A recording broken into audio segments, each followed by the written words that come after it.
Thank you. Honorable Finance Minister to reply.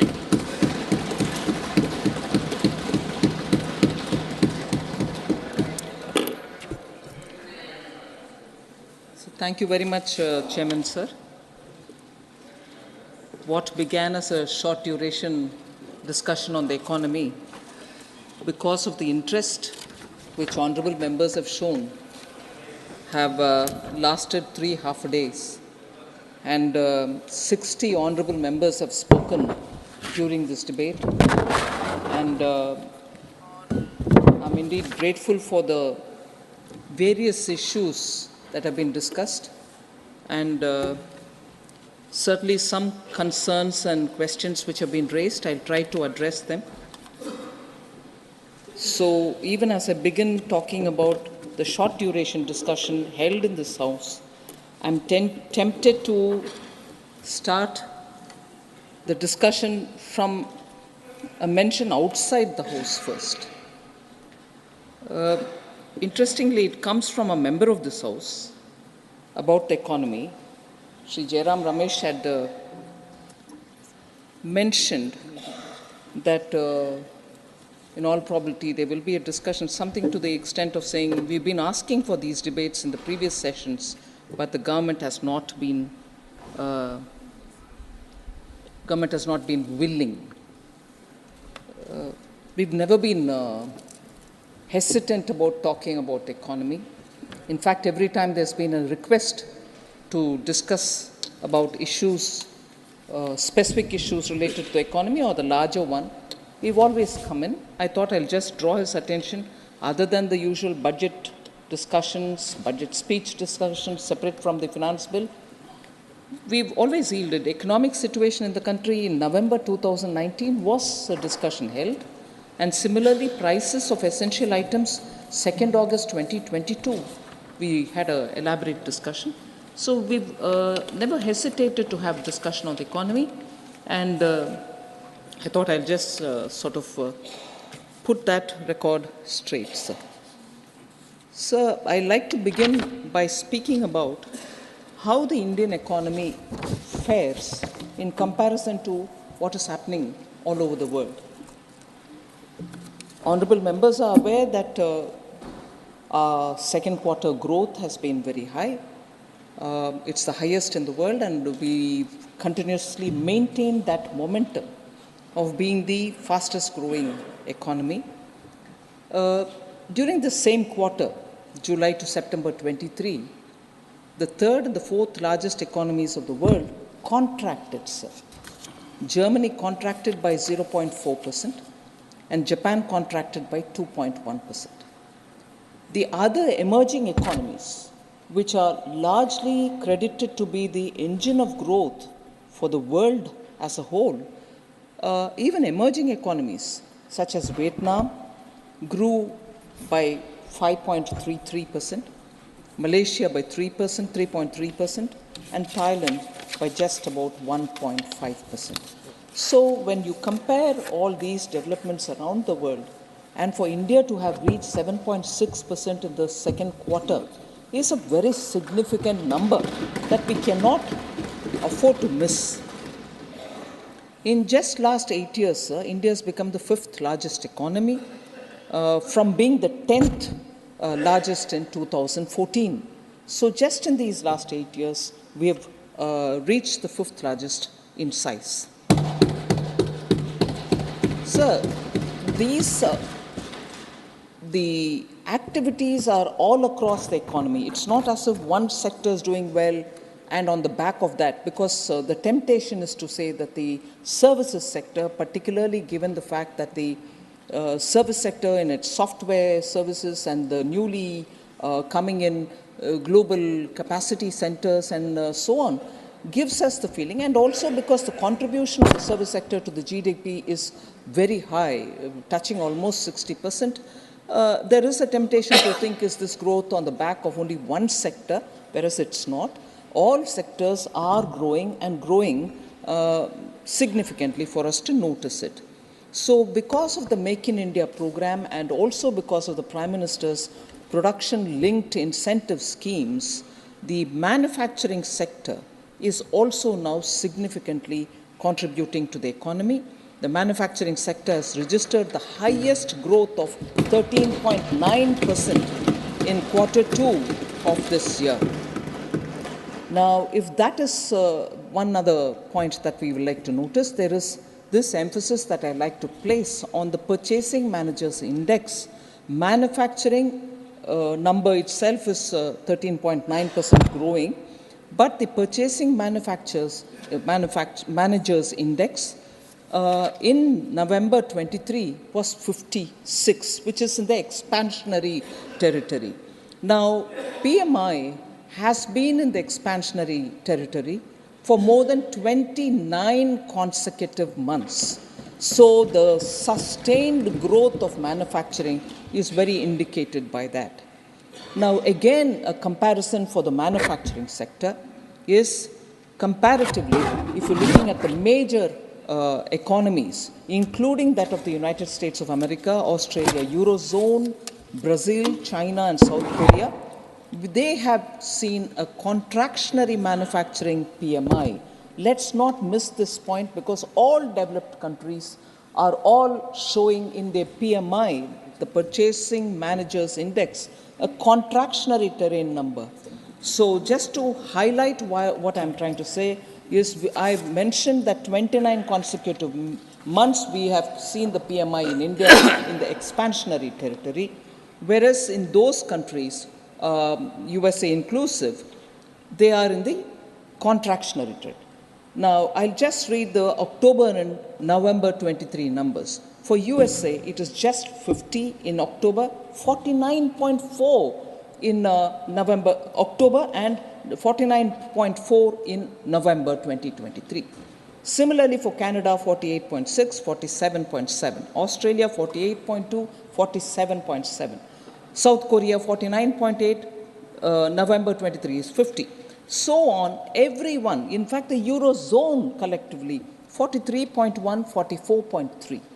So on, China's is 50.7 and 49.5. When I bring in China, I know I'm consciously bringing in, knowing that it's a larger economy, we are not matching up to them on many scores. But the index today, this is how it is. They're all in the contractionary territory, whereas we are moving forward. So overall, manufacturing. Now, what about exports? Overall exports in October 2023 rose by 9.43% year on year to US dollars 62.26 billions. So exports are also showing very clearly a sign to say that in spite of the consumption and also the demand coming down in the Western economies, our export is showing a growth. WTO halved the world's merchandise trade numbers. They said it's going to come down in 2023, and they said it will come down to 0.8%. India's merchandise exports in the same time has increased by 6.21% to 33.57 billion in October. So WTO tells you that everywhere it's going to come down to the level of 0.8%, whereas Indian merchandise export is going up, and it's gone up to 6.21%.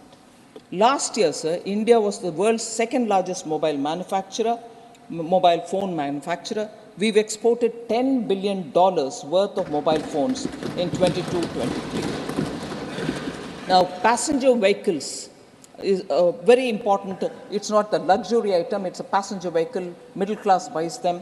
The export of passenger vehicles and commercial vehicles from India to many countries has increased. PV exports, therefore, increased by 15% to 6.62 lakh units in the year 22-23, compared to 5.77 lakh units in 21-22. Sir, as per the BCG report, made in India products are now seen increasingly. They're visible in the American supermarkets. Is that an indicator? Maybe not, maybe yes, but we can just gauge what is happening.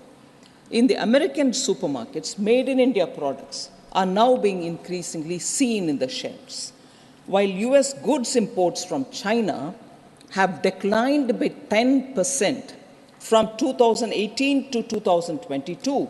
They rose by 44% from India during 18 to 20.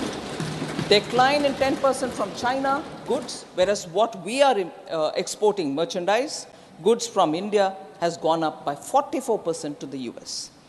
All this is also indicative of the fact that the net direct tax collection is going up. Till November 9th, 10.60 lakh crore has been collected, 21.82% increase year on year. GST collection is now almost on a monthly average stabilized at 1.6 lakh crores. Last month alone, it grew by 15%. E-way bills, very clear indicator of economy being in a positive territory. E-way bills generation has hit another record, and that is highest record till now, October 2023. It crossed 10 crores for the first time since its introduction, surpassing the previous high of 9.34 crores in August 2023. So 10 crores in October e-way bill generation. CapEx is a very important thing because we from the government for the last 3 to 4 years have been increasing the public expenditure on capital asset creation. States CapEx also grew in this period. I recognize that. It grew by 74.3% year on year in the quarter ending the first quarter of FY24.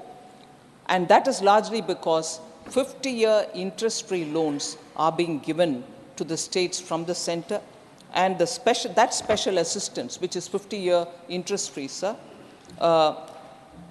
we have released 1.3 lakh crores. We've made a provision of 1.3 lakh crores in the budget of 23-24. So that is also making states spend a lot more in their capital account so that capital expenditure, infrastructure building gets a priority. All this has been recognized by even some of the global media who normally don't write much in appreciation of what is happening in India. But I would like to say that I'm sure the honorable members would have read the Wall Street Journal, S&P Ratings, Bloomberg, all of whom, while speaking very well about the Indian economy, sir, refer to the reform measures undertaken by the honorable PM, taking his name. I would like to say this. Prime Minister Narendra Modi's efforts, this is quote, Prime Minister Narendra Modi's efforts to outrun China and transform India's economic model into one driven by manufacturing rather than consumption are creating a tailwind for infrastructure and heavy industry companies. So this observation coming from media houses, particularly those who observe the Indian economy at this time, surely gives the feeling that it is all across the board, the development, the kind of buzz which is around the economy. There can always be some points which I'll certainly come to, some honorable members raising issue of, it's actually not reaching some parts of the ground, water is not reaching or this is not reaching. I'll come to addressing that. But the point on which all of us can take immense pride is something which I list out very quickly. I'm not going to spend much of our time. Where have we reached the topmost position in the world? Where are we in the second position? Where are we in the third position? I'll just list out those items and we'll know that this is across the board for all of us to feel extremely proud of, because this is an achievement the people of India are contributing towards this country.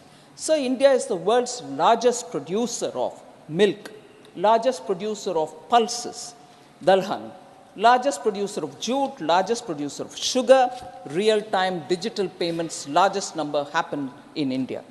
India is also the second largest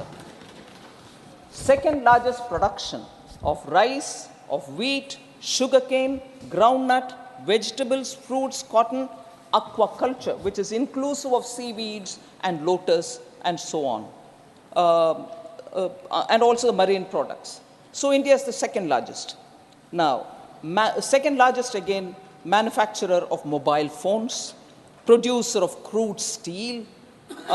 In 2022 alone, sir, India alone registered an increase in production, while Japan, China, Russia, and US all witnessed a drop. They are the major producers. They see a drop in production, and we see not only see a growth, but we've reached the second largest producer status. Coal producer, second largest. Aluminium producer, second largest. And also, India is the second sought after manufacturing destination globally, and this is because of a research which comes from Cushman and Wakefield. So the third position, I'll stop with the third, but then, and also one more on the fourth. Third position, sir, India has reached the third position in being the biggest producer of fish and fish products, fish-related products. 8% of global production happens here. Startup ecosystem, third largest. Automobile market, third largest. Pharmaceutical industry, third largest. Power producer, third largest power producer. Limestone producer, third largest power producer. When I say this, I'm just taking my mind picture back to that one day when the grid collapsed over the western part of the country, and we were running short of technology to handle it, and we also had shortfall elsewhere in the country, but no more of that. Today, India is the third largest producer of power. India also has, especially when we're talking of climate and green action and so on, ranks third in forest gain area. India has added 2.66 lakh hectares of forest area every year between 2010 to 2020. So 2010, I'm including 10, 11, 12, 13. It's not as if, as often it is alleged, oh, for this side of the house, it's always world began in 2014. No, world began also in 2010, and I'm recognizing it. India stands fourth, sir, globally in renewable energy installed capacity. This is a very attractive number, and also to see where our initiatives are giving us tangible results. Renewable energy installed capacity, fourth in wind power capacity, fourth in solar power capacity. And this is something which the REN 21, Renewables 2022 Global Status Report recognizes as a big achievement of India. Now, all this is not happening in only the metropolitan cities. Several things have changed in rural India, and as a result of which, our economy is getting the best from the rural area and also from the metropolitan. Purely concentrating on rural India, sir, I want to highlight the numbers between 2014 and 2023, just so that we know the economy is in many ways pulsating in rural areas, and there shouldn't be any apprehension that everything is happening in the urban. Food grain production, naturally. 2014, it was 265 MMT. 2023, it's 323.55 million metric tons. Food grain production has had a leap of an increase. Pulses procurement, 1.52 lakh metric tons in 2014. Today, 82.21 lakh metric tons, 54-fold increase. Pulses procurement from the farmers. Milk production, 146.39 million tons in 14 to 21.06 million tons in 2023. Ethanol production, which is going to directly benefit the farmers, just as others also, I suppose. Ethanol procurement, because you procure it from the farmer directly, 38 crore liters in 2014. Now it is 434 crore liters. Fund allocation, sir, for rural houses. In 2014, it was 66,046 crores. In 2014 to 23, totally 2.02 lakh crores, 3 times increase for rural houses, funds that have been allocated by us. Average annual person days generated under Manrega, that is something of interest for so many honorable members. 208 crore days in 2014, 248 crore days now in 2023. Sir, Gram Sadak Yojana, completed road length, 2014, 3.81 lakh kilometers. Now, 6.21 lakh kilometers, 2.40 lakh kilometers have been added on to the total which existed earlier. Agriculture budget, 2013-14, 21,933 crores. Now it's 1,25,036 crores, 5.7-fold increase. MSP payment for wheat, again this and the MSP payment for paddy going directly to the farmer, 2006 to 14, 2.39 lakh crores, whereas what is gone for wheat now between 2014 and 22 is 4.52 lakh crores. The MSP payment for paddy is even more striking. 2006 to 14, 3.09 lakh crores were given for the procurement of MSP payment which were sent to the farmers. Between 2014 and 22, 10.06 lakh crores have gone to the paddy farmers for MSP. So these are indicative that it is not one sector, it is not just the urban areas. The economy in all sides, urban, rural, everywhere, is seeing support from the government in terms of agricultural activities and also other activities. Otherwise, they wouldn't have reached these kind of milestones. Sir, it's not just the numbers. It's also the way in which some schemes get executed. I want, for the sake of honorable members, to do a comparison between schemes which existed earlier and schemes that we are implementing, and to show how the execution of these schemes are making a difference to the common man's lives. Sir, Jan Dhan Yojana is something which we speak very often for financial inclusion. There was a scheme called Basic Savings Bank Deposit Accounts, a scheme which was launched in 2005. In nearly 10 years of that scheme, after being launched in 2005, in 2014, 10 years afterwards, there were 24.3 crore this Basic Savings Bank Deposit bank accounts which were opened. That account, which was opened for these poor people, had no facility for a debit card, had no overdraft facility, and also no insurance coverage. Suppose this person who gets this account dies in after opening the account, there is an insurance payment. None of these provisions existed in that scheme. Whereas under NDA now, Jan Dhan Yojana, which was launched in 2014, and in 10 years, I'm comparing that 10-year set of 10 years and here 10 years, in December 2023, 51 crore Jan Dhan accounts have been opened. Compare the 24.3 crore, which had no other highlights, whereas here with the highlights. What are the highlights here? KYC have been made easy, debit cards and UPI payments have been made, 10,000 rupees overdraft without collateral is provided for that account, and accident insurance cover is also provided. So, just want to show that looking at a recipient, the beneficiary who lives in the village, who needs financial inclusion, not just opening of an account, but also coverage, and also for him to do his business further with working capital.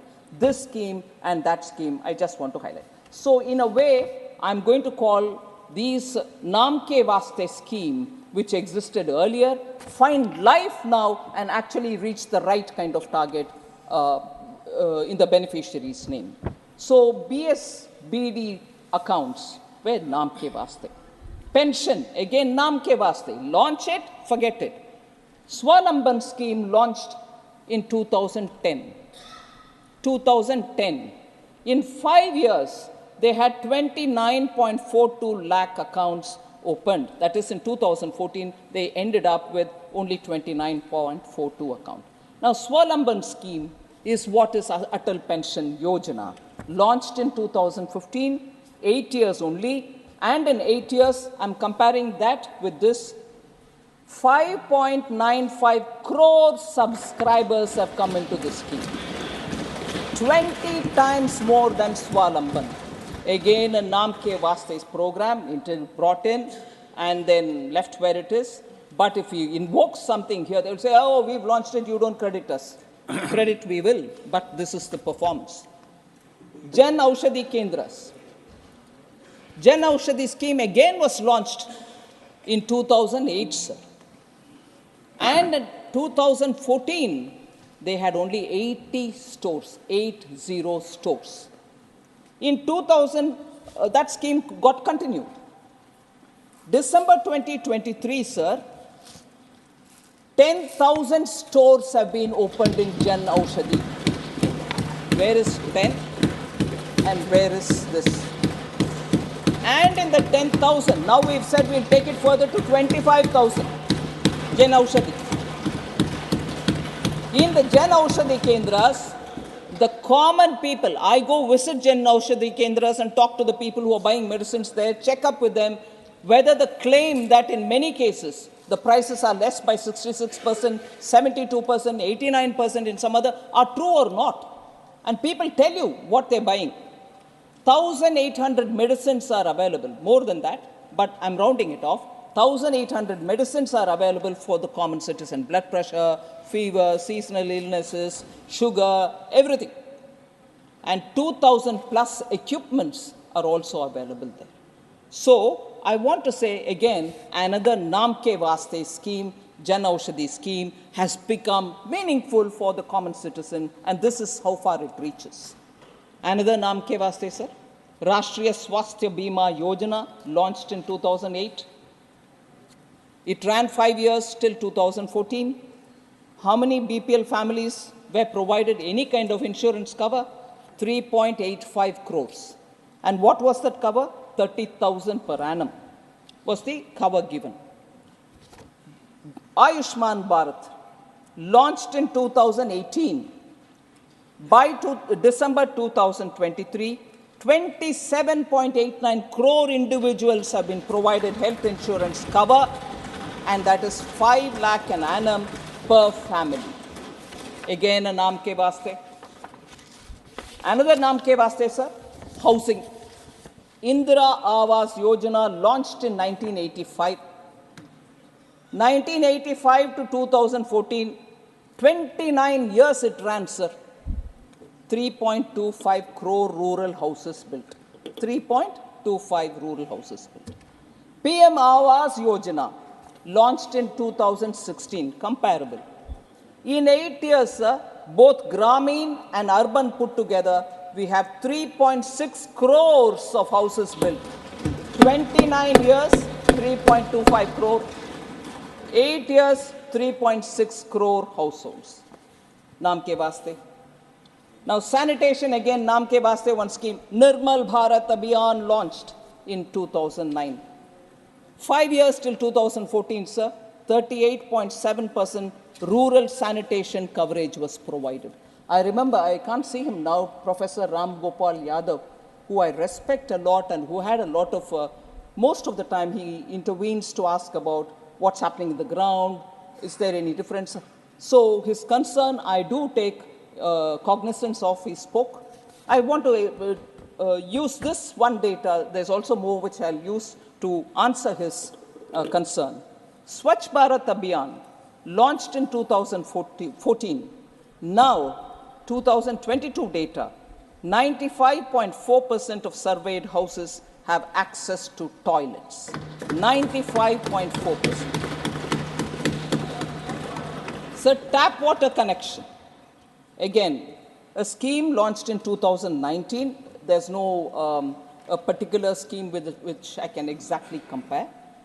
3.23 household, 3.23 crore households, that is 16.82 of the total households had tap water connection in 2019. But when the Jal Jeevan mission took force, in December 2023, 13.75 crore households have been connected with water. That is, we started with 16.82 households, 82% of the total households. Now it is 71% of the total households which have got covered. So LPG gas cylinder, another naam ke vaste. LPG connections were provided under Rajiv Gandhi Gramin LPG Vitaran Yojana. 5.82 lakh beneficiaries were there as of 1st June 2014. And even that is not exactly comparable, because there the deposit for getting the cylinder was provided by the oil marketing companies. So really may not be exactly comparable, because here cylinder is free, connection is free, and then deposit is not taken. So this Ujjwala scheme which has come, sir, 99.8% households have been covered by 2021 itself. Currently, we have 9.8. Currently, we have about 9.8 crore beneficiaries. Domestic LPG connections in 2014, sir, totally, inclusive of Ujjwala, was 14.5 crore in 2014. Now it is 31.4 crore domestic LPG connections. Schemes which didn't have an earlier equivalent, I just want to quickly run through to say how section after section of those who are deserving of government policy support have been targeted through specific projects, schemes, and as a result, groundswell is seen. I just want to highlight. And very many times people do ask, what happened to farmers? Have you given them? You said you will give double their income, and so on. Such questions get answered in this set of, very quickly I'll highlight, PM Kisan, sir. 11 crore beneficiaries get 6,000 per annum as income support. PM Mudra scheme, where people get collateral-free loan to run their small businesses. 44 crore beneficiaries with 25 lakh crore having been dispersed. And in that, 68% are women. Mudra loans. PM Swanidhi, 73 lakh beneficiaries, again 44% are women, and approximately 75% belong to non-general caste groups. PM Jeevan Jyoti Bima Yojana, 18.58 crore beneficiaries at 1.19 per day, that is 436 per year, life insurance of 2 lakhs. At this price, at this premium, they get a 2 lakh insurance. 18.58 crore beneficiaries have got it. PM Suraksha Bima Yojana, sir, 41.16 crore beneficiaries have received it. Total permanent disability cover of 2 lakh and partial disability cover of 1 lakh have already been dispersed. I mean, this is a cover, but many of them have received it. Stand Up India, sir, loans to 2.08 lakh beneficiaries, rupees 22,000 crore loans have been dispersed. So from the government side, continuously, we are looking at helping people. Now I come to address issues raised by members of parliament, sir, while talking. There was a lot of concern about malnutrition. Member Derek O'Brien, former Finance Minister Chidambaramji, Ami Yagnik, all spoke about malnutrition. So I just want to highlight nutrition and sanitation, closely linked to each other. Very quickly, 11 crore toilets have been built under Swachh Bharat Abhiyan. Jan Aushadhi Suvidha sanitary pads at 1 rupee per pad is being distributed. Millets as Sri Anna is being promoted. Enrollment of girls in secondary education has increased from 75% to 79% between 14 and 2021.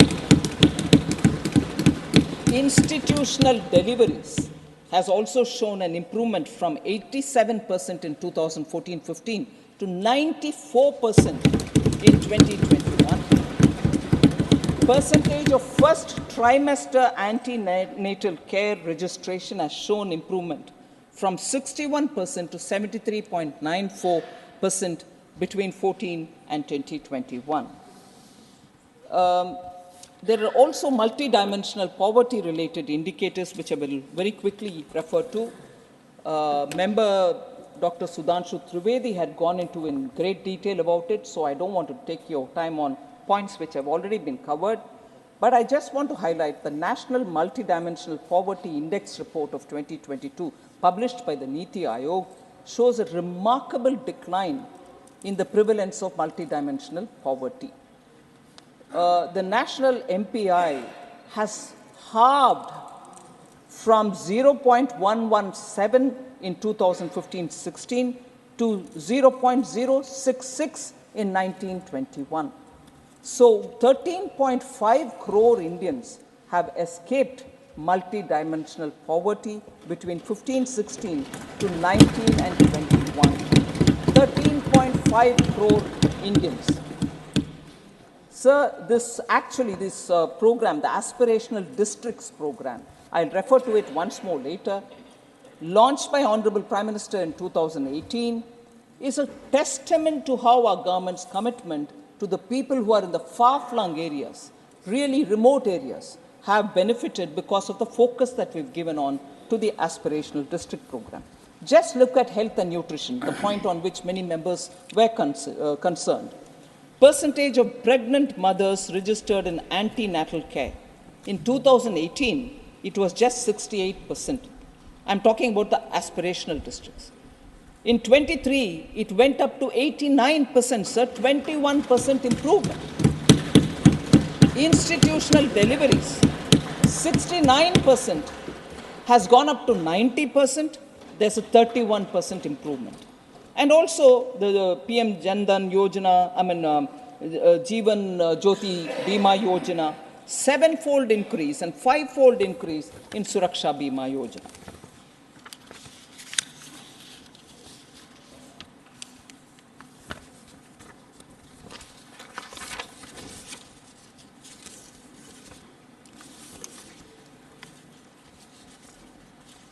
So my appeal is nutrition and nutrition-related issues, health, any case being both with the center and state, is something on which all of us will have to work together. Party-driven politics may not help the situation. It can only aggravate.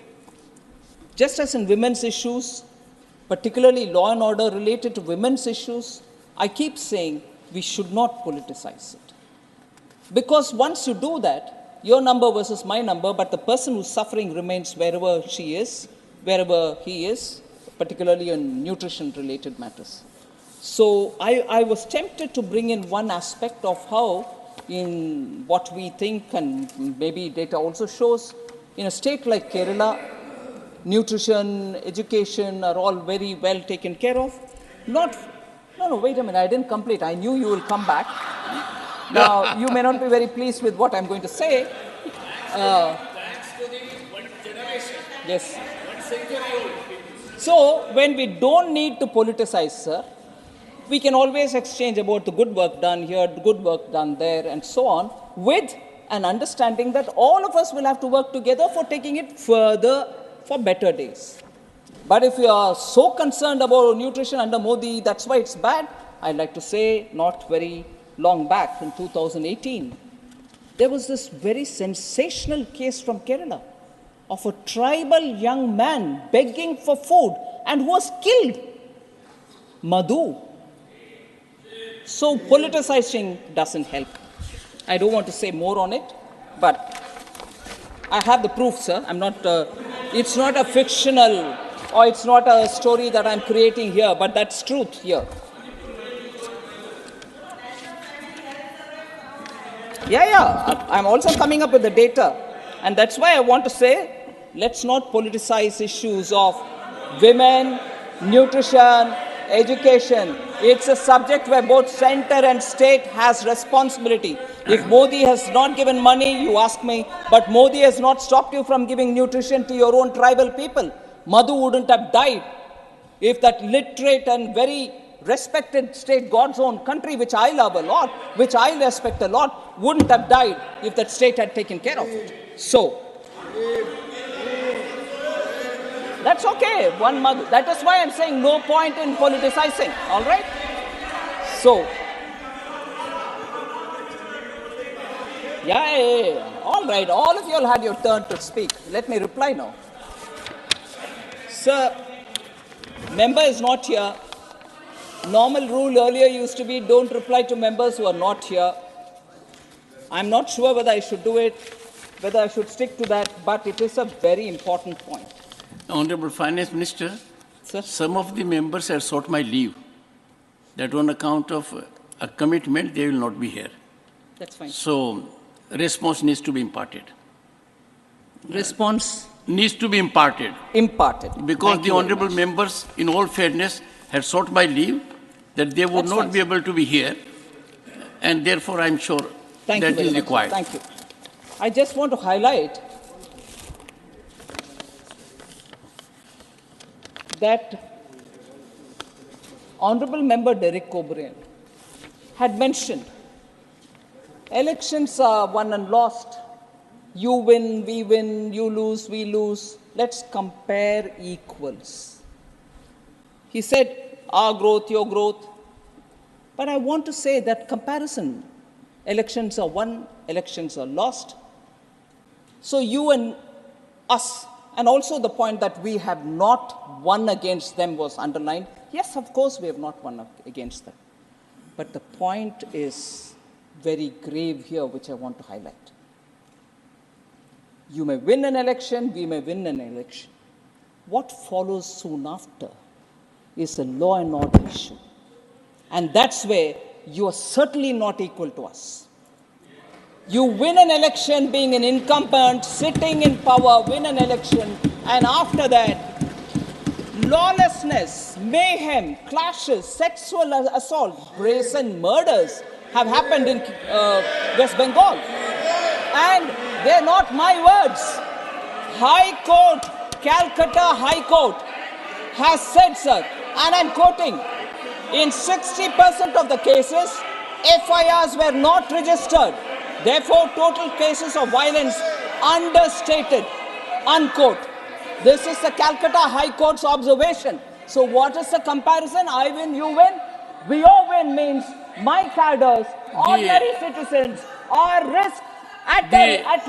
They get raped, they get murdered, their houses get burnt. So don't you compare. Don't you compare. Honorable Finance Minister, Honorable Finance Minister, will lay the High Court judgment on the table. Sir? You will authenticate the High Court judgment. Of course I will, sir. Please. Of course I will. Thank you. Sir, the incidents are such worrisome incidents, sir. So this very house, which periodically talks about women's welfare, women's law and order related issues, that is where I start telling, if we start politicizing women's issues, malnutrition, and about children, there is no end. I can point a finger, they can point a finger, no end to it. But look at the gravity. 4th May 2021, 60-year-old woman was gang raped in Kejuri in front of her 6-year-old grandson while her daughter-in-law was beaten up. So you win, I win, sir? You win and I win? May 21st. May 21st. I don't mind, I'll hear. Sir, I'm happy to sit down. I can happily sit down. Ma'am, I'm responding to you. I'll sit down. But if the issues have been raised by members, I am duty bound to give an answer. I quite welcome you telling anything to me. Oh, this is not economy. Oh, this is not the discussion. Oh, this is not on jobs. I will talk about it because the comparison came from your end. I will respond to it. Sir, 5th May 21, Arup Das, a BJP Karyakarta, a resident of Natra village in Indus, was found hanging from a tree. Who did it? Till now. And out of the court, Calcutta High Court again, sir, comes to my rescue. I will give you the statement authenticated. I am quoting here, sir. Out of 268 FIRs,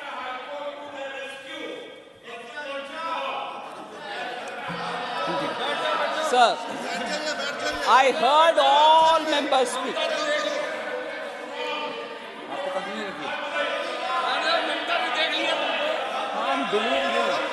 Honorable Finance Minister. Please sit down. Honorable Finance Minister. Out of, I am quoting, sir. Out Honorable of Finance Minister. 268 FIRs, Honorable Finance Minister. Honorable members, I have already directed the Honorable Finance Minister that the references she has made about High Court observations in judicial orders, she will authenticate, and not only authenticate reporting of those judgments, but put on the table of the House the judgment. Please go ahead. Thank you very much, sir. Sir, quoting again, sir. 19th August 2021, the High Court of Calcutta observed, quote, out of 268 FIRs claimed to be registered by the police suo motu, copies of only 219 could be found. It is evident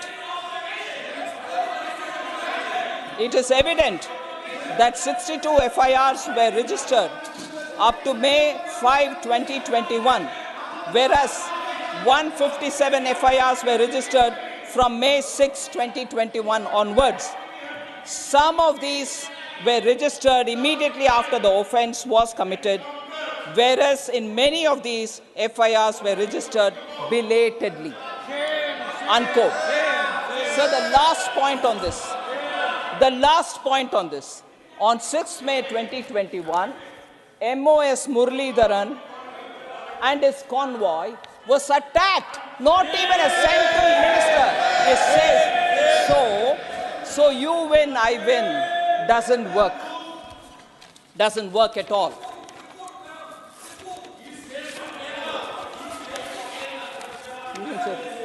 All right. Sir, I'll come to responding to some of the observation made by Honorable former Finance Minister. And if you'll allow me, if you'll indulge me with a light-hearted banter, if I may use.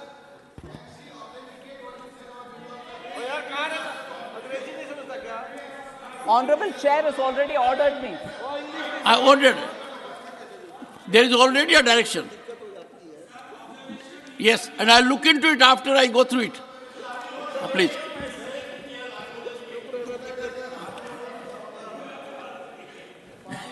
Ma'am, you were saying something in light-hearted manner. Sir, if you'll indulge Please do me. that. We need it. Sorry?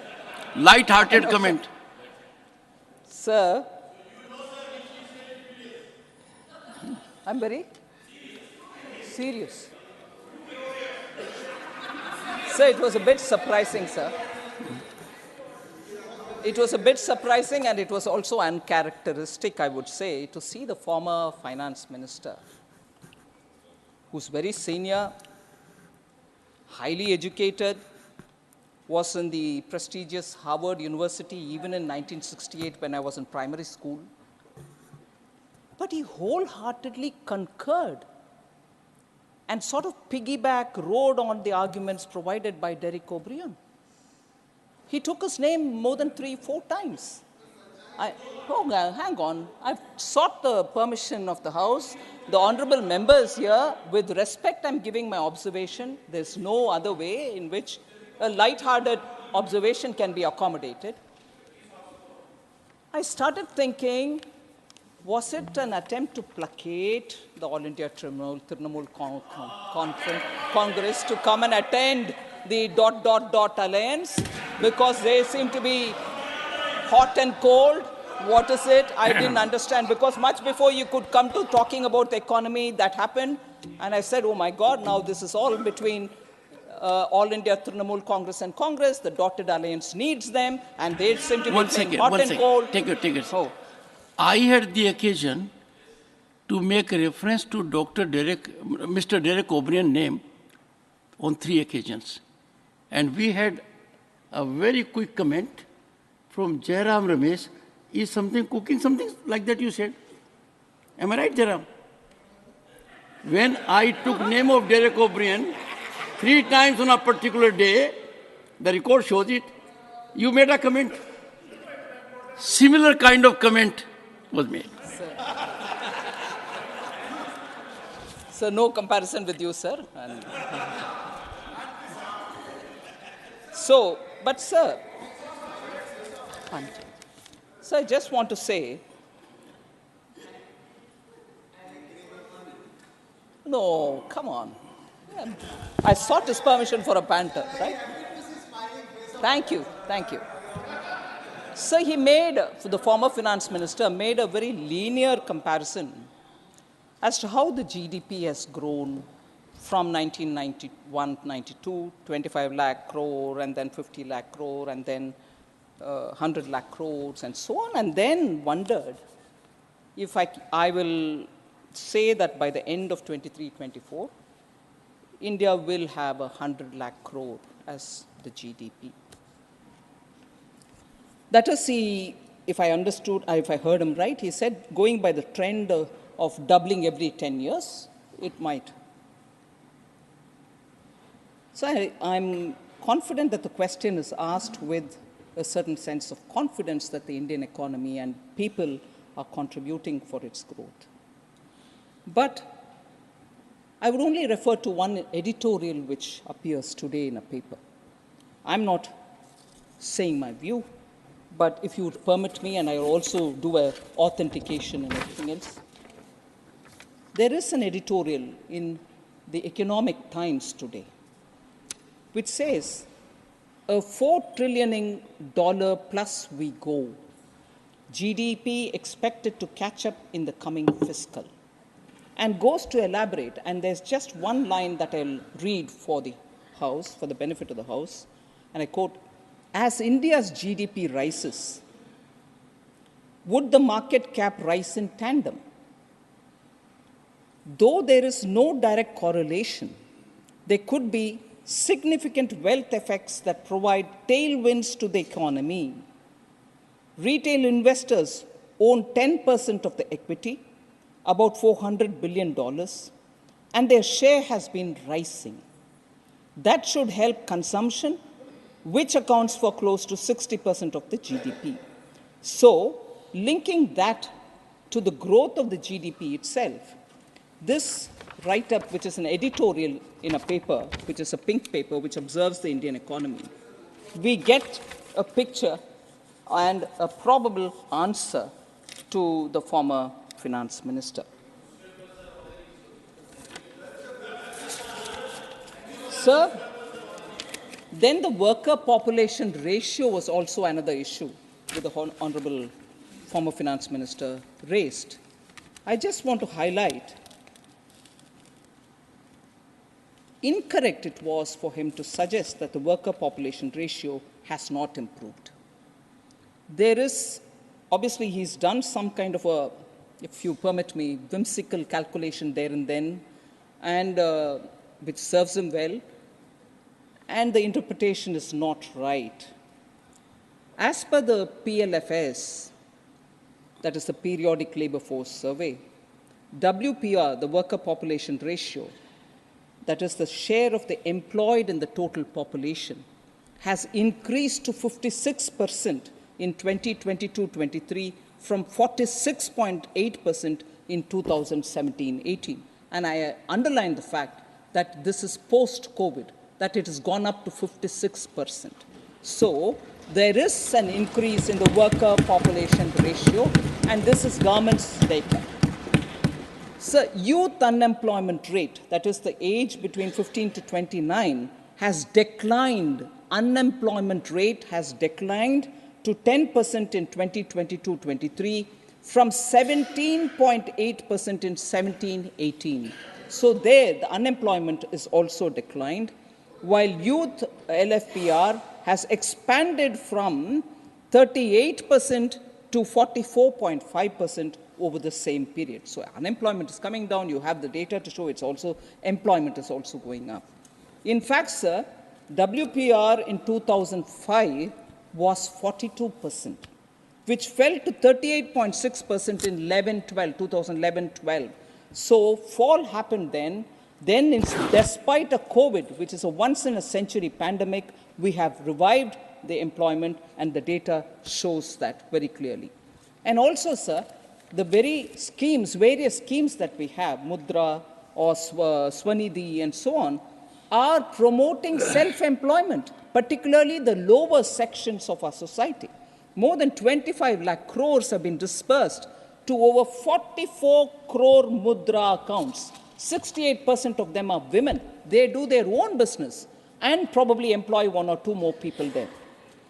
73 lakh street vendors have availed of cheap credit under PM Swanidhi program, and even in that, 44% are women.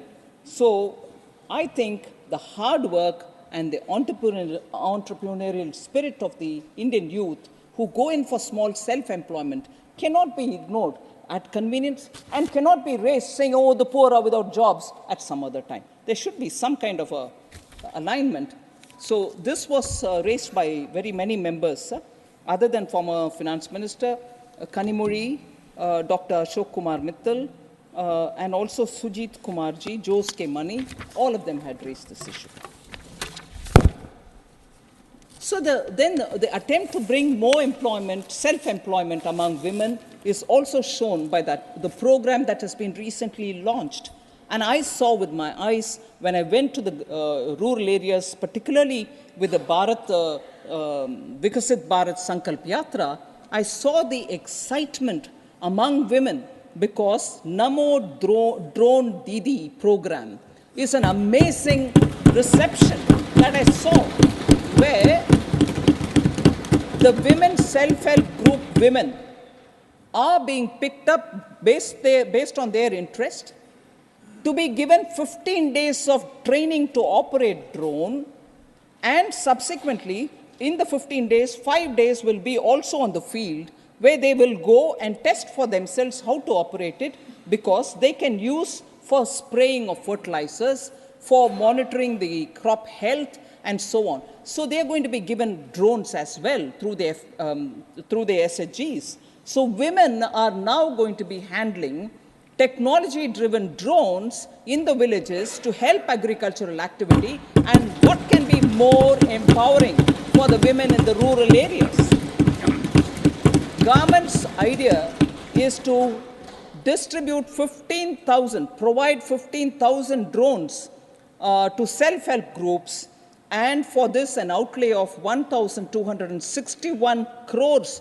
This scheme is 100% funded by the central government for a period between 2024-25 and 25-26. 2 years, this scheme will reach all the women in the rural areas so that they're trained in technologically handling this drone.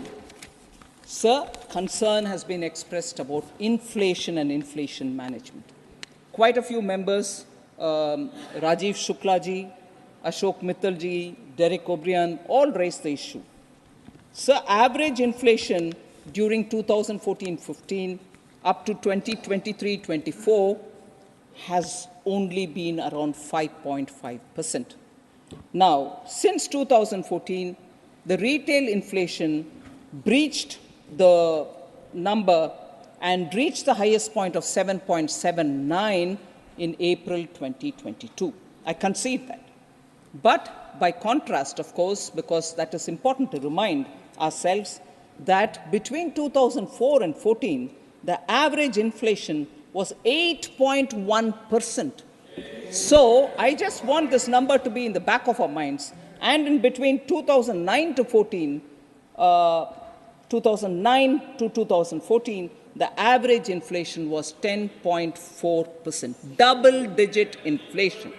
So I just want that to be highlighted.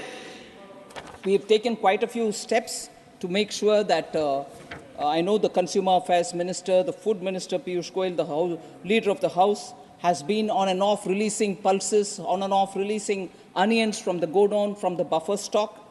Procurement and distribution of tomatoes and onions are happening as and when there is a need. Imposition of stock limits have been on pulses and wheat. Our trade policy also sees changes so that our buffer is kept safely for ourselves. And import restrictions and quotas have been introduced on specific commodities. More than that, sir, you would recall that the Honorable Prime Minister, before Raksha Bandhan, had brought down the price of cylinders by 200 rupees. And this impacted 9.8 crore Ujjwala beneficiaries, and who now get 300 rupees subsidy, and the cylinder costs 603 rupees only for them. And similarly, it has been mentioned by several people, the PM Garib Kalyan Anna Yojana provides 81.35 crore beneficiaries for the next 5 years food grains for free. Contrast this with those states which, when we reduced the duty on petrol and diesel, did not reduce, and some of those states were lost by those ruling dispensation because it kept the price very high. And I would just recall that Punjab, Rajasthan were all such states who refused to budge. On the contrary, Punjab even raised the price. So, Himachal also. So, these are states which are going against the well-being of the poor, but question us, saying, oh, you're not taking care of the poor. Why wouldn't you want to reduce the price? We have done it 3 times, and now it's come down to 603 per cylinder, sir.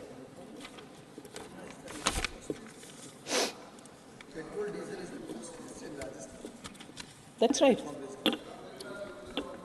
Sir, and that is why people rejected them. Petrol and diesel being the highest price, sir, you come from Rajasthan, and in that state, the price has remained very high. Inflation as a result has been high. No wonder the people have rejected them.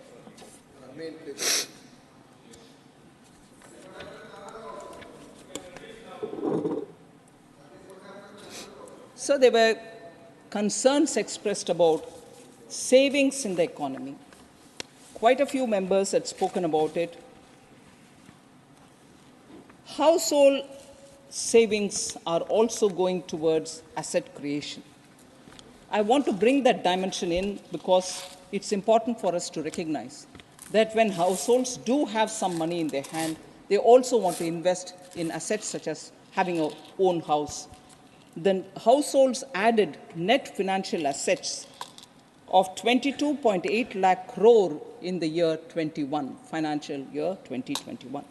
Nearly 17.0 lakh crores in 22 and 13.8 lakh crores in 23. This can't, of course, be seen in isolation.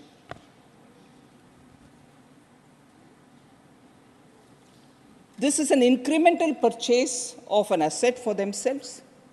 They're making smarter choices, not just putting it in post office accounts. People are also now investing in the retail market. Retail market consists of small investors who are coming for small shares, and they're doing it on their own, not going through mutual funds. Overall household savings, sir, which includes financial and physical savings, grew at 9.2% CAGR between 13-14 and 21-22. That is 8 years. It's grown in that kind of a number. The nominal GDP has grown at CAGR 9.65 during the same period. Hence, the household savings has remained constant. It has not come down. But the fact that it is going also to, through the stock markets, net unique account, demat account opened are also reaching record numbers.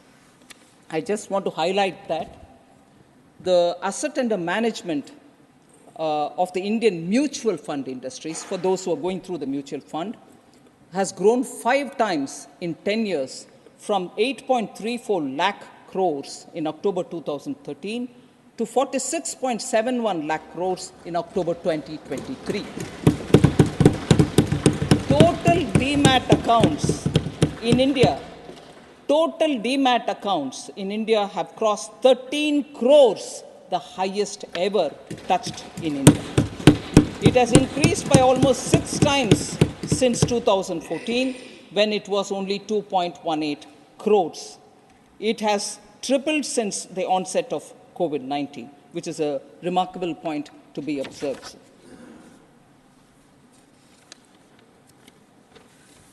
So there was also a lot of concern about US dollar strengthening against the Indian rupee. I just want to highlight the recent article which has come up, sir. The clearest sign that things are going well, a stable currency, was the title of that article. And it quotes, "Rupee has lost less than 1% of its value against the US dollar this year." And this is an article which was published in Wall Street Journal, a leading US newspaper, on 28th November. It's not something which is old, 28th November. The title of that article was interesting. It said, "Virtually everything has gone right for India." And in that it says, "Rupee has lost," and I quote, "Rupee has lost less than 1% of its value against the US dollar this year, compared with the decline of more than 3% for the Chinese yuan, a roughly 9% fall in the South African rand, and an 11% slide in the Japanese yen. Indian economy is benefiting from reforms put in place by the government of Prime Minister Modi," unquote. This is Wall Street Journal telling about the Indian rupee versus the US dollar. And I'd like to recall that several months ago, I spoke about the Indian rupee standing up to the dollar and the dollar's value going up, but the rupee not losing value. There was complete mockery at me, saying, "Oh, how can this be? That goes up and you don't come down." Please do read. Then you'll know why the Indian rupee stands stable against an ever-increasing dollar. And that cannot happen unless the Indian economy and its fundamentals are strong. It's not a fiction. It's not a fiction of my imagination.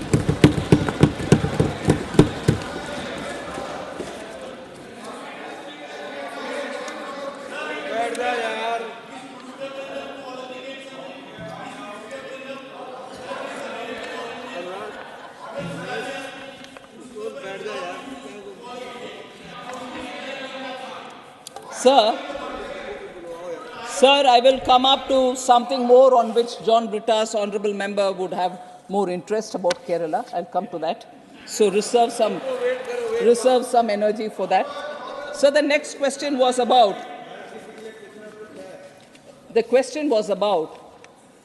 and this is Dr. Shantanu Sen. I'm not sure he's here, but, oh, he's here, sorry. About why central government sends teams to inquire. Why wouldn't we release the funds in time? And also thought that we were against the poor by not releasing the funds. I just want to put some facts on record, sir. A central team was sent for an inquiry on January 22nd, 2019 to 2019, January 24th, 3-4 days. They visited about 6 gram panchayats. I'm just giving you this as one of the examples. This team visited 6 gram panchayats in 4 blocks in Purva Bardhaman and 7 gram panchayats in 3 blocks of Hooghly district, and a total recovery of 484.27 lakh was reported. 484.27 lakh was reported. Now, the state government after that sends a action taken report because that was sought from the state. And the action taken report says that the state government had deposited the recoverable amount from the state treasury. However, recovery has not been made in toto from each and every defaulter, which is not acceptable. It's a double whammy, if you ask me. Money has gone away from the treasury, God knows to where. And when that is questioned even by the CAG or by the inquiry teams, quickly that money is made good by putting it from the treasury into the account where it has to go.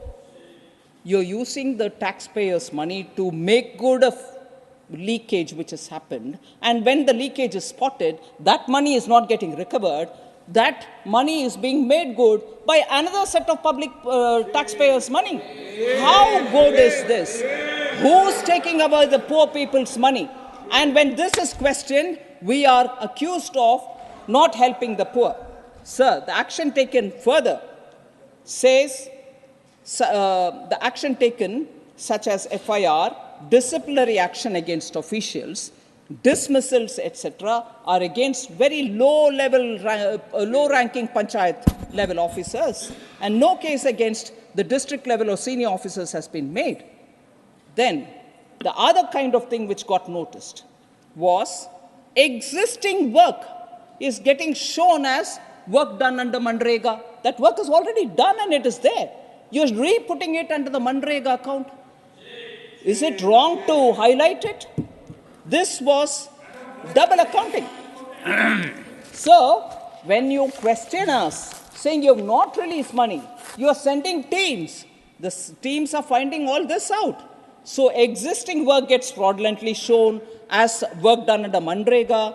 And you also, even worse, sir, a state which had a long tenure of communists and who question everything done here should be questioning some things which is happening in Bengal.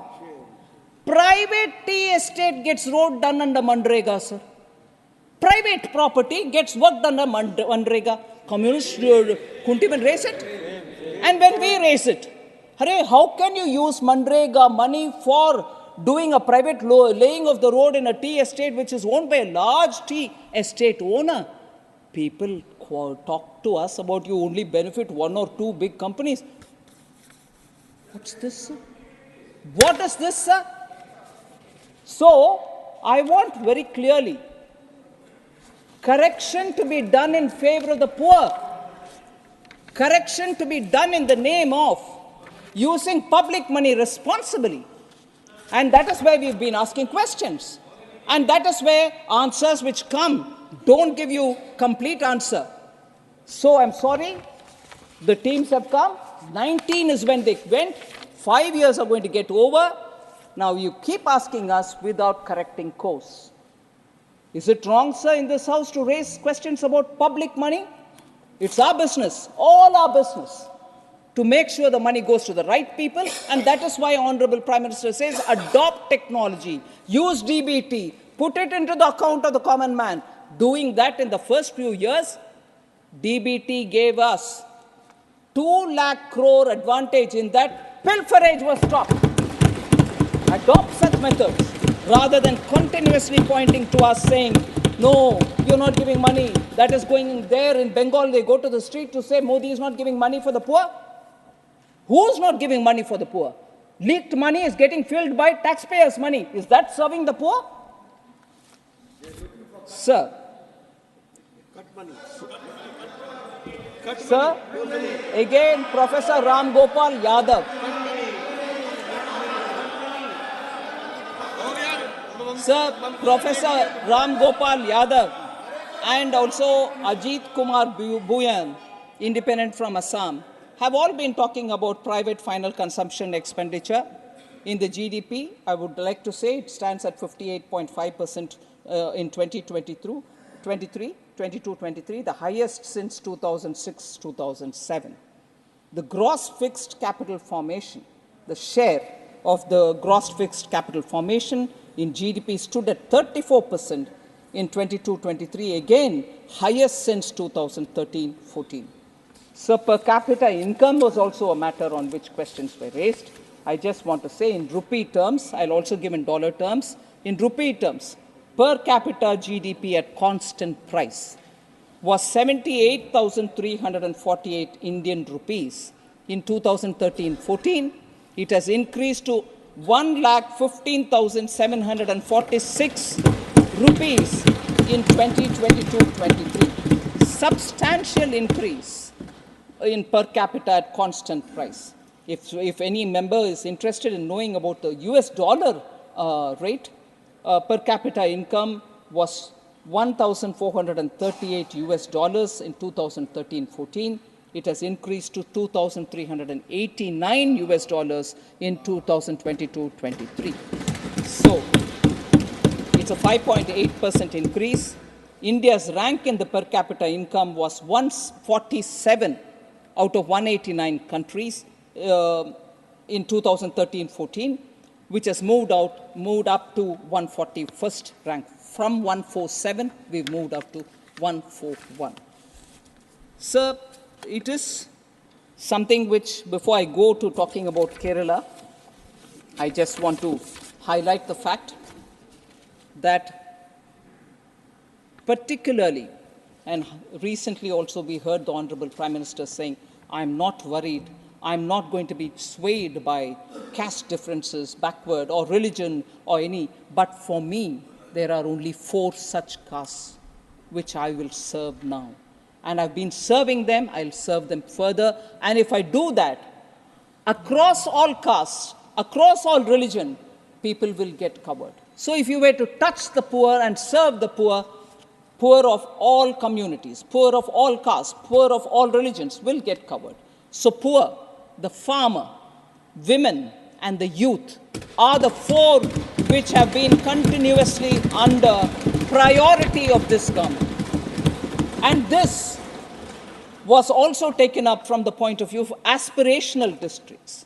112 aspirational districts. In other words, they were aspirational for us because they are actually districts, even in a developed state, they could be the pocket which is not so well developed. But instead of calling them backward, we call them aspirational. Such aspirational districts, sir, I just want to say, because quite a few members asked us, no, in the ground level it is not translating. Actually, all the schemes that you're announcing are not reaching the common people.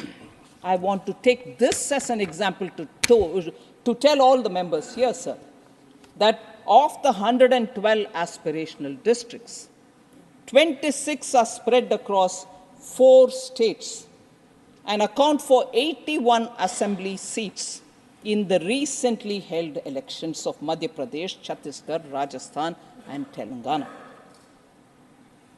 26 of the 112, in which complete focus of the government has been there to make sure that also come up to the level of the rest of the developed states. And I'm glad to say that this emphasis of the Honorable Prime Minister on the poor, on the women, on the farmers, and on the youth, and supporting them to the last level. Now the aspirational districts have moved over to aspirational blocks. We are taking it further down to mention that saturation of all schemes will be taken up. Common people have recognized this. Women have recognized this. That's why they're enthusiastic about the drone, about the SHG groups getting help. So the enthusiasm is not just there, but it has translated into votes also. I want to just place it before the honorable members that the results show that over 2/3 of the seats in these 26 districts across 4 states, 2/3 in these 26 aspirational districts, which are spread across 4 states, have gone to the BJP. And this again is not just my analysis, my data, Election Commission's data, all of us base it on Election Commission's data, is Indian Express, sir, which is written in this piece, which says, oh yes, 100%, Manoj, come on. So, focus on women, focus on backwardness, focus on poor, focus on youth, focus on farmers, People understand this is a government and this is a leadership under Prime Minister Modi which delivers to the ground. And that is why they trust us. That's why they trust the PM.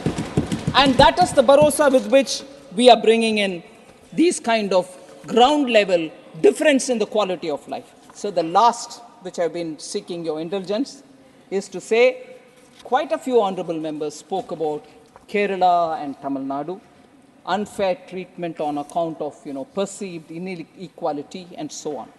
I just want to highlight just 5 points. I won't go into details. The 5 points are, sir, we give so much but we don't get. Doesn't add up.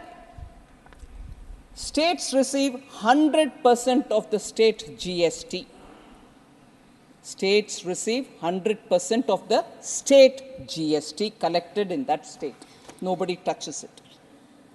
Approximately 50% of the IGST, which is collected for the transaction between states, is given. Approximately 50 goes to the states. And 41% of the central government share of the GST, CGST, is also devolved to the states based on Finance Commission's recommendations. So tax devolution, which is suggested by the Finance Commission, tells very clearly that 100% of what you collect in GST is with you, 50% of the IGST goes to you, 41% of the central GST also goes to the states. One. Second, industrialized states like Tamil Nadu have very many companies which are registered there, but which have pan-India operations, and they have concurrent tax payments. Example, sir. Tamil Nadu is one of the leading automobile manufacturing states. We all know that. Manufacturers make profit because these automobiles are sold across India. So you pay the tax, all of us pay the tax. And similarly, plantations from Kerala make profits selling their products to all over India. This explains why location of direct tax collection may not be fair and equitable principle, may not be on the fair and equitable, because the money comes from everywhere, but the tax is paid in the state in which they are registered. So if automobile companies are registered in Sri Perumbudur in Tamil Nadu and they pay their tax from there, it's not just that Tamil Nadu tax money is in it, all our tax money is in it. So when we say each state has, I've contributed this much, what have you given back? I want to say the tax is from all Indians, sir. Your company is registered there and you pay your tax. So let us think about it. Third, sir. Third, sir.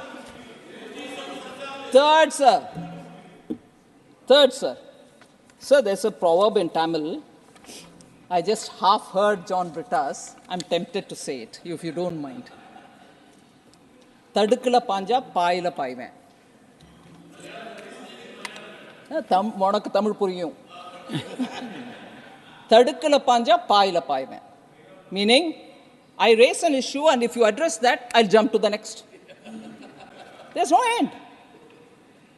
I'm sitting in a Tadukku, I raise issue about it, I answer that Tadukku related issue, but no, now I've gone to Pai, answer that. I mean, come on, Tadukula panja, Paila panjinde irukano.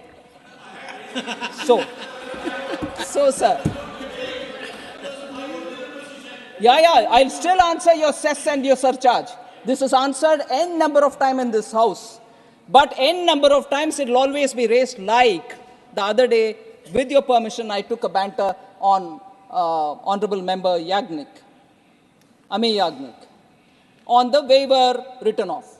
Permanent debate. It's been explained till the cows reach home, but we'll still explain it. I'm quite...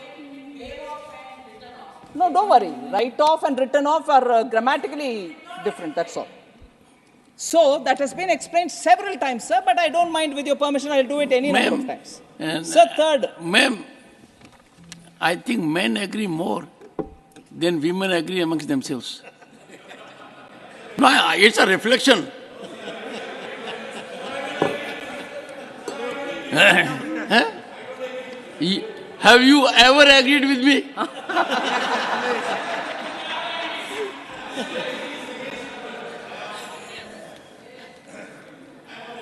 Sir. So third is, sir, physical infrastructure such as roads, rails, ports, airports are built by the center. And expenditure on internal and external security is completely the center's. So we have to make comparisons taking these points into consideration. The last 2 points, sir.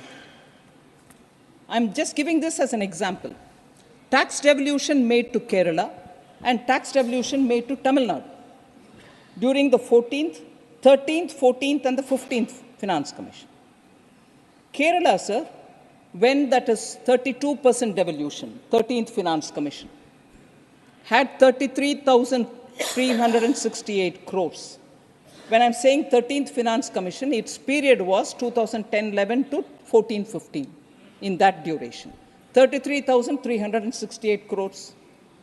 Then when the 14th Finance Commission submitted its report and its report's recommendation was accepted, just as soon as Prime Minister Modi took charge in 2014, and that 2014 report came into effect from 2015-16 to 2019-20. By that time, because the recommendation of the 14th Finance Commission was 42% will have to be devolved to the states, so the 32 became 42 in the tax devolution. 15th Finance Commission, it became 41 because of Jammu Kashmir becoming union territory. So 15th Finance Commission, it is 41%. And 15th Finance Commission term, which is running now 2021 to 25-26. So I'm reading the numbers for those 3 Finance Commission terms. 33,368 crore for the 5-year period, 80,188 crore for the 14th Finance Commission period, 1.11 lakh crore during the 15th Finance Commission. 33,368, 80,188, 1.11 lakh crore now in the current period. Tamil Nadu, sir, during the same time, 70,825 during the 13th Finance Commission's time, 1.29 lakh crore during the 14th Finance Commission, which ended in 2020, and during the 15th Finance Commission, 2.36 lakh crores. Just see the amount. And where are we being told money is not getting devolved? You are getting the money. Sir, then the last point, sir, the 5th one, the credibility of this government, sir, is to financially empower the states can also be engaged from the fact that an issue which was pending from 1996-97 till 2014-15 happened, nobody touched it. That was actually money belonging to the states. Nobody touched it.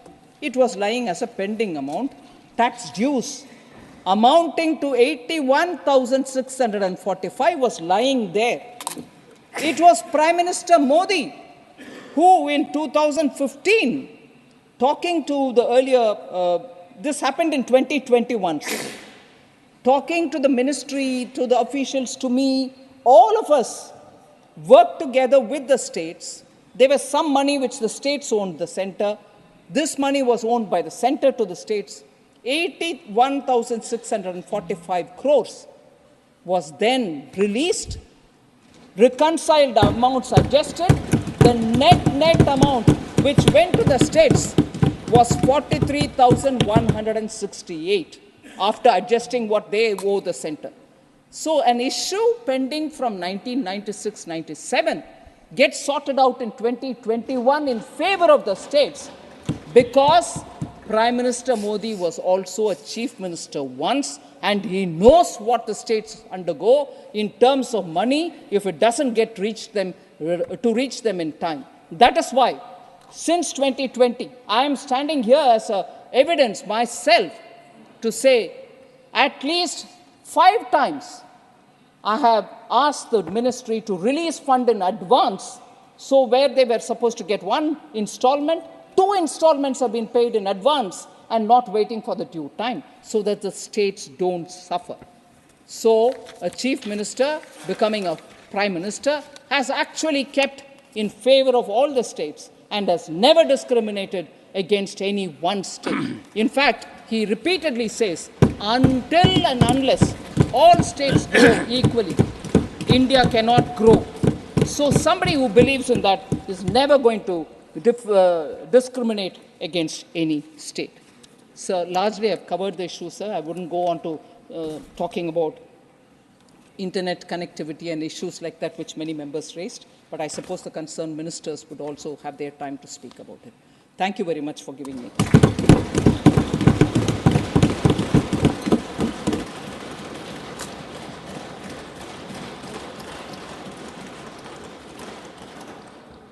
Honorable members, it is already 5:30 p.m.